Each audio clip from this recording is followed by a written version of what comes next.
168-ի հարգելի հետևողներ, կզրուցենք հանրապետական գործիչ Էդուարդ Շարմազանովի հետ։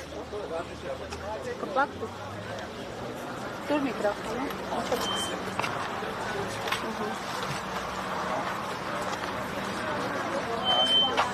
Պարոն Շարմազանով, ինչպես եւ ենթադրելի է, առաջին հարցս հետընտրական Հայաստանի մասին է։ Ինչ սպասել, ինչպիսի զարգացումներ եւ առհասարակ ընտրությունները ինչի մասին էին այս ընտրությունները ու ինչ ցույց տվեցին։ Մենք դեռևս ապրիլի 4-ի մեր կուսակցության համագումարում ասել ենք, որ ընտրություններն արդեն կեղծվում են։ Ընտրությունը միայն քվեարկության օրը չէ։ Ընտրությունները ամբողջ ընտրական կամպանիան եւ նախորդող եւ ընտրական կամպանիայի ժամանակ իշխող ուժը կիրառել է անհամաչափ, տեսանելի ռեպրեսիաներ իր քաղաքական հակառակորդների վրա, եղել է ադմինիստրատիվ վարչական ռեսուրսի կոպիտ կիրառում, դա ոչ միայն մենք ենք ընդգծել, դա ընդգծել են նաև նույնիսկ եվրոպացի ԵԱԿ դիտորդները, եղել է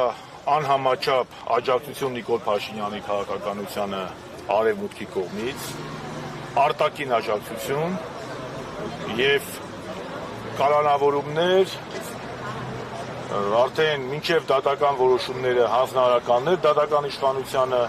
եւ բնականաբար եղել այն ինչ որ սպասելի էր լինել, որովհետեւ երբ որ ընդդիմության ձեռքերը եւ ոտքերը կապված են, իսկ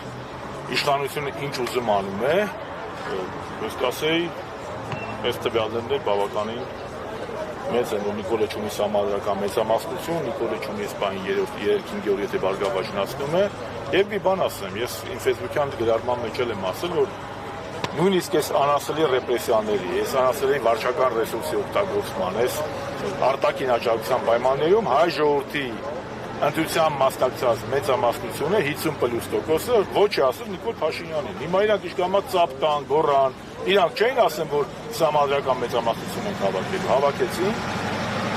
Ժողովուրդը ոչ թե այո ասել, այլ ոչ ասել Նիկոլի Հայաստանի ադրբեջանացման քաղաքականությանը։ Մնացածը արդեն կտեսնենք ընդդիմադիր ուժերը, նրանք ովքեր որ մասնակցել են պարլամենտական ընտրություններ, հիմա հաշվարկ է գնում, ամսի 14-ին է սպասում Կենտրոնական ընտրական հանձնաժողովի որոշմանը վերջնական, այն ժամանակ կտեսնենք, ես հիմա չեմ ուզում հապճեպ գնահատականներ տամ, թե ինչ պետք է անի ընդդիմությունը։ Իսկ առհասարակ հայ որ այդ հարցը դրված է արդեն հանրային շրջանակներն են քննարկում վերցնել թե չվերցնել մանդատները։ Ձեր տեսլականը որն է որպես քաղաքական գործիչ, փորձառու քաղաքական գործիչ։ Ես չեմ ուզում հիմա իմ կարծիքը արտահայտել, որպեսզի որևէ ճնշում չդիտարկվի էլի այս կամ այն ընդդիմադիր ուժի վրա։ Ես կարծում եմ, որ մանդատ վերցնելը չի խանգարելու փողոցային պայքարին։ Ասիկը եթե Նիկոլին ուզում են փողոցով հեռացնեն, փողոցային պայքար անեն, մանդատն է խանգարում։ Ինչպես ասել եմ 21 թվականի ընտրություններից, որ մանդատ վերցնելը ճիշտ է, խորհրդանական ընդդիմություն ունենալը ճիշտ է, հենց էլ հիմա եմ ասում։ Խորհրդանական ընդդիմություն լինել չի նշանակում պայքարից հրաժարվել կամ փողոցային պայքարից հրաժարվել։ Օրինակ, եթե բացատրեն, որ մանդատները չեն վերցնում, Նիկոլը գնում է, հարց չկա։ Մենք այսօր պատրաստ ենք փողոցային պայքարի, մենք միշտ պատրաստ ենք եղել։ Մենք մեր սեփական օրինակով հանրապետականը ցույց տվել, որ ուղղակի չի առաջադրվել, չի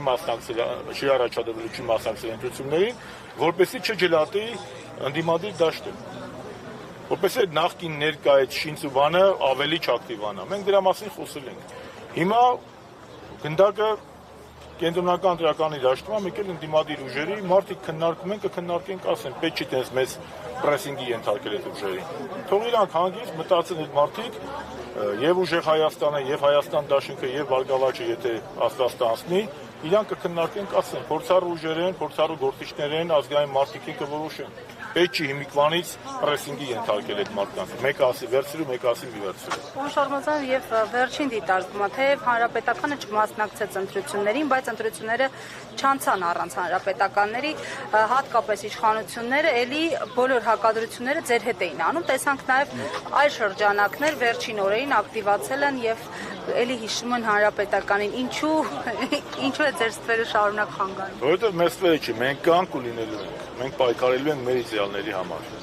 Ու բոլոր այն ազգային ուժերի հետ միասին, ովքեր որ գտնում են, որ Ղարաբաղյան շարժումը ճիշտ շարժում է եղել, որ Ղարաբաղյան շարժումը ծնել է Հայաստանի 3-րդ հանրապետությունը, որ անկախության հռչակագիրը դա մեր անձնագիրն է եւ ծննդյան վկայականը, եւ մենք իրավունք ունենք հրաժարվել այդ արժեքներից ու Հայաստանը դարձնել վիլայետ կամ Արևմտյան Ադրբեջան։ Պայքարը շարունակվում է,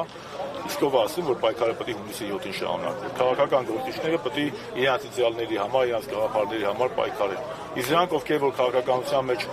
տեղ են զբաղեցնում հովարային անջատումներով, այսօր կան վաղը չկան կամ ընտրությունից ընտրություն, Աստված իրանց հետ ինչ ասա։ Աշոտյանի ձերբակալությունն էլ է այդ պայքարի, այսպես ասած, Նշանակ Աշոտյանի ձերբակալությունը հստակ ունի քաղաքական նկատառում թույլատնել հանրապետականի ուժը եւ ջլատել հանրապետականը։ Միանշանակ Արմեն Աշոտյանը քաղաքական բանտարկյալ է, մանավանդ 19 փաստաբանները խոսել են 19 թվականին գործը հարուցվել է, Աշոտյանը ցույց տվել է, որևէ քիչական գործողություն չեն արել, մեկ էլ բռնելուց մի քանի շաբաթ առաջ տես ինչ-որ մի հատ մի երկու գործ են անում, հետո Աշոտյանը մի անգամից ստանում են կալանքի, հետո երկու գործերը միացնեին։ Ակնհայտ է, չէ, որ սա ունի քաղաքական ենթատեքստ, միանշանակ։ Հասկանալի է, շնորհակալություն։ Հասկանում, որ դուք այն տարբերակին եք կողմ, որ ընդդիմությունը պետք է վերցնի մանդատները, միևնույն ժամանակ սկսի փողոցային պայքար։ Ես չեմ ուզում ասեմ, ես ինչին եմ կողմ, ինչին եմ դեմ, ես ասում եմ, ես չեմ ասում, որ փողոցային պայքար եւ ճնշում կարելի է գործադրել իշխանության վրա, միայն արտախորհրդարանական կարգավիճակով կամ մանդատներից հրաժարվելով։ Ես ասում եմ, մանդատը պայքարի վնաս չէ։